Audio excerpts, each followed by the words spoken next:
You gonna sit here and help me? You're my co-host? We're co-hosting. Okay. Well, good afternoon. So this is the first video of an instructional series that I'm really doing as a favor for a good old friend of mine that has a new puppy and is trying to get the dog started on e-collar training. So I said I would make this video a long time ago because it's just a good thing for me to put out there for my clients, but now that the time is here to help out a good friend, I am doing it now, and I have the perfect test subject. Not a test subject. He's been here for a while. He knows the game, so he's just a really good candidate to demonstrate all of the uses of the e-collar with. So before we get into it, I want to show you the e-collars that we are using. They're E-collar Technologies collars, and I just want to go over some basic functions. You know, I'm also sitting on a place cot right now, so they like sitting on this, and so now it's just a game. So this is the E-collar Technologies Mini Educator. This particular one has the long-haired comfort pad on it. So what this is going to do is it's going to allow for a little bit longer wear without so much risk of causing pressure sores, which is what can happen whenever you leave any collar on a dog too long without adjusting it. So because they have these 4 probes, they kind of distribute the pressure, and they also have a little bit of an effect to lessen the tens unit stimulation that comes from the actual remote. So what I found with these comfort pads is that you have to use just a little bit more stimulation depending on your dog's threshold. And for Luke in particular, it is level 10. So level 10 is his low level. That is the lowest level that he barely perceives that will get him to change his behavior. So it is just like pulling on a leash to get your dog's attention. That is what this feels like. So it's on continuous mode, which is what I highly recommend, because the way that I use an e-collar is as if it is a leash. So anytime that you're going to, for instance, tell your dog to sit and he does not sit, you pull up on the leash, shifting their balance to their rear end. Stark's gonna put on a show for you guys, sorry. So you pull up on the leash, shifting their balance to their rear end, also putting pressure on whatever collar you use, which will probably be a martingale style half slip collar. And then you release the pressure when the dog finally completes the command. So we use the e-collar in the same way. That's why it's on continuous mode. So you say the dog to sit. He does not sit. You hold the button at the low level until he sits. As soon as his butt touches the ground, you release it. In a nutshell, that's how we use e-collar pressure to persuade a dog to complete the command. So for anybody out there that says e-collar training is cruel, painful, barbaric, that's my favorite, I do want to show you. This is 100 levels on this. We hold it down here. So we're on continuous mode. It goes from 0 to 100. So I don't know if you know this, but with 100 levels to play with, level 10 is nothing. Level 10 is absolutely nothing. I'll put it on my face. That don't bother me. Don't bother me a bit. So his boosted level, which is this red button right here, for an emergency offense such as jumping on people. He has a very big problem with jumping on people, climbing them as if they were trees. He hasn't done it since he's been here because we used a boosted level. So his boost is at 30. And to me, I had my hand on it at that time. I did flinch a little bit, but I kind of compare it as being the worst static shock you've ever gotten from a shopping cart. So really not that bad, but it does snap him out of whatever behavior he is engaging in, and probably is memorable for him to not want to do it again. But that is the purpose of the correction level. You don't want it to be too much to where it traumatizes the dog. Minimum amount of force necessary. Does not have to be painful. Does have to be persuasive and memorable though. So make sure you are finding a level that your dog does feel and that does make a change in his behavior. Excuse my box of random tools that I can't live without. They are indeed random and I cannot live without them. All right, so before we go outside and teach you how to condition your dog to the e-collar stimulation. We're going to go over the functions of the e-collar itself. So with the Mini Educator, the way to turn it on is to match red dot to red dot until the collar lights up green. On the back there is the on-off button. You press and hold that until it says on. So you are probably going to see this mode when you first get your collar. This is not, I'm sorry, I don't even know what this mode is. Whatever it is, use this MC button to change it out of that mode. Not momentary, because what momentary will do is no matter how long you push the button, it will only ping this collar for a split second. And that is not the way I use an e-collar, so I always recommend putting it on continuous mode, as I said. So no matter how long you press the button, it will keep giving stimulation for a maximum of 10 seconds as a safety feature. So if your dog is actively running away from you for more than 10 seconds and it turns off just like that, just release it and hold it again until he comes back to you. But we'll go over that here in a minute. So here we have it on level 0. And let's just pretend for a minute that I've sat down with my test subject, my dog, and I want to find out what level it is that he just barely perceives. So what I can do to find that level is I can start at 1, and we're going to use me. Let's pretend I'm a dog. So I'm the dog. This is how a collar should fit. It should fit on your dog just like this. It should not wiggle. It should not lose contact, because if it loses contact, the dog will not feel the stimulation. It will only feel vibrate, which is right here. Vibrate. That also just pulses. I'm not a fan of using vibrate unless it is a last-ditch effort to get your dog's attention, because the stimulation levels aren't working. So let's go back to pretending I'm the dog and I'm trying to find out what my low level is. So when I push this button on continuous mode and I turn up slowly, so I can feel it there. Some dogs feel it around 5, but that is when I really start to notice it, pretty much no matter what I'm doing. So because I use that scaling up method, I know precisely which level it is that got my dog's attention, because he scratches his ears, he looks around and looks for something that might have touched him. It just mildly bothered him, but it didn't scare him. So that's the level that I want to go with. And for me, that was level 10. Happens to be level 10 for Luke. So that is how you find the low level that your dog prefers. Now that we have it set, we can lock our level by holding down the top button. The 1D stops flashing, and then it will no longer go up and down. So when you get this collar, it will be having a factory setting of a boost that is 5 levels above whatever you see on the screen. Very rarely do I meet a dog where 5 levels above level 10, which is 15, is enough to stop a behavior, such as jumping or digging in the trash. Level 15 probably will not do that. So I make an educated guess, after so many years of using these, that level 30 would probably be what stops your dog from eating something he shouldn't, or jumping all over your grandma, or what have you. So this is preset to 20 levels above whatever is on the screen. So right now it'll hit it 30. Again, 30, mildly uncomfortable. Once you have found your low level and a boosted level, all it is a matter of pressing this low level stimulation button, which is the black S, to get 10, or the red S to get whatever you have set the boost at. And they are both on continuous. It will continue to send the boosted level for as long as you hold that button, again for a maximum of 10 seconds. This collar has a half-mile range.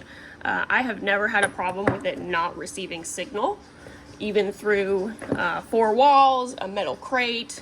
While I'm 2 acres away on the property, I can press this button, for instance, to say correct a dog for barking in the crate, and it will work. So I do not have many problems with these. I have had problems with other collars before. Not going to name names because I'm not endorsed by anybody. You really do get what you pay for when you get these collars. So make sure you get something worthwhile that's going to do everything you need it to do. And this collar definitely is that. So let's go outside and show you how to teach recall using an e-collar.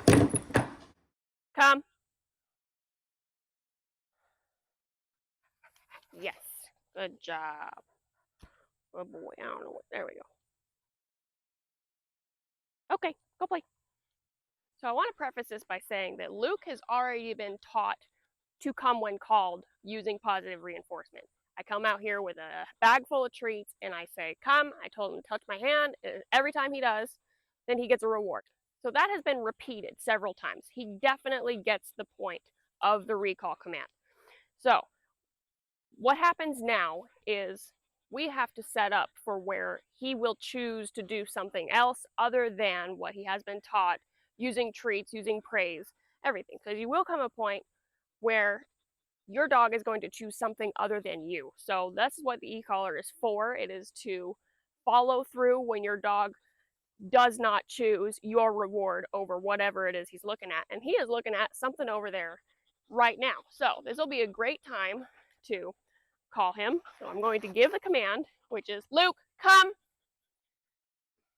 Very good. Yes, good job. So as I said, he knows the command. He knows that he has to come back and touch my hand to get the reward, and he has to be released. Okay. So that is a known command. Now that it is a known command, we can introduce negative reinforcement for disobedience of a known command. So I have Stark here being very distracting, as he normally always is. So my hope is that if the grass is not good enough to distract Luke, that Stark will. So between the two of them, I'm not going to have much problem. So Luke, come. Yes, good job.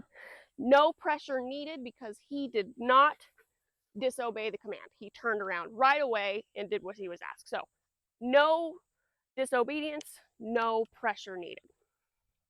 Let's try to set him up to where he does need some pressure for the sake of learning. Stark. Here. Yes.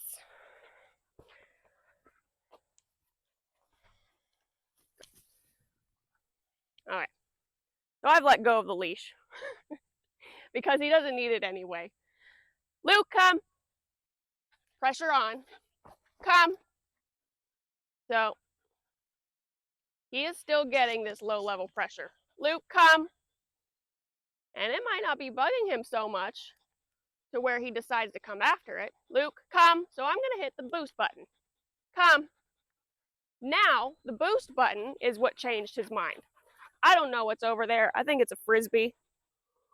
But it definitely had his attention. Let me go see what that is real quick. Okay. It definitely is a Frisbee. I just threw it for you. You want that one? All right, go get that one. So it was indeed a Frisbee that distracted him, which is great. I'll probably throw it out there again and use that as a distraction again. My fault in that was that I did not have the leash. So without the leash, you don't have any power of guidance. So while he was ignoring Luke come, I should have pulled the leash to help him instead of just letting him sit there through all that pressure. I only let go of it last time because I didn't want him to clothesline himself. Come. Good. Again, no pressure needed. So you are going to not give me very many opportunities. So I'm not going to say his name this time. I'm just going to say, thank you, yes. I'm just rewarding engagement because I will take his attention whenever I can get it. Go play. All right, he's eating a stick. So, come. Yes. He chose me over the stick. Can't ask for more than that. You dropped it again. All right. Come. Yes. What can we do to distract you? Aside from the time he was looking at that Frisbee out there trying to decide what it is and wasn't really listening to me, I have not applied e-collar pressure one time. So he's doing very well. I am obviously going to have to find something more distracting. Maybe a sheep. We are outside. There are a lot of distractions. Level 10 is his indoor level. This is where I tell people, if you have to raise your voice outside to compensate for outside noise, raise the volume on your e-collar as well. Come. Yes. No pressure needed. Good boy. Nope. Sit. Yes. Thank you. Hey. There you go. Okay. All right. Come. Oh my goodness. Yes. Good boy. Good job. You are so good. Nope. So, because he's turned back, I am not done with him. All right, Luke, come. Come. Thank you. All right. No, come. Come. Yes. No. Come. Come. Right here. Nope. Yes. Nope. He is not coming to me. He is just, yes. There you go. So, only when he comes to me and sits, this meandering about is not good enough. I need him to come right here. Good boy. Anything other than that will get pressure to fall back into position. So, okay, go play. Come. Yes, perfect. Exactly like that. He did not initially turn around. I applied pressure. He turned around and I released pressure. Very good. Okay, let's go. Let's go. So as I'm making these instructional videos, I do want to point out that I am not good at this. This is not my professional job. I have never made YouTube videos. I've never made instructional videos. I don't have a teaching degree. So not necessarily everything I say is going to be what I do for every single dog. Every dog is different. For Luke, I took the leash off of him sooner rather than later, just because he was so engaged with me. He really had no interest in going off and seeing the entire planet when I was around, especially with a pocket full of treats. So the leash came off him sooner, and I'm going to take it off right now just so we can get some good distance recalls in. He progressed very quickly after he got used to wearing a collar in the first place. He came to me 4 months old. He had never worn a collar before. Before that, his owner said that it bothered him too much, so she took it off of him. Well, that did not make it better. So he came to me still with a very strong aversion to wearing a collar in the first place. So he spent his first week and a half here just trying to get used to wearing one. So after that, he did progress very quickly. He learns super fast. He's very motivated, very fun to work with. I might have to dial him back for some things, but E-collar is good for dialing him back. E-collar is perfect for discouraging jumping. E-collar is perfect for discouraging digging. No. So it really is, good boy. It really is a great tool to teach your dog, number one, to comply to their known commands more effectively, faster, and under distraction. That's something that pure positive, treat-based training only cannot do. Your dog will find something he values more than you at some point. That is where consequences come in. You absolutely need consequences to teach a dog. Any animal. You need consequences to teach your kids too. I said it. Sit. So, with that said, we're going to get us some long distance recalls in without the leash because I do trust him. That's the power of an e-collar. There we go. Ready? Let's go play. Let's go play. Let's go. Ready? Ready? Go get it. Luke, come. Yes. Good. Good boy. Here. No pressure needed. Yes. Good job. As always, any questions, any comments, ask away, comment away. I'll probably get back to you. If your question is spicy enough, I will respond to you in a video. If I don't like your question or comment, I'm not going to respond. Sorry. Stay tuned for the next in the series of conditioning your dog to the e-collar pressure by using place. So that is what he will be doing next.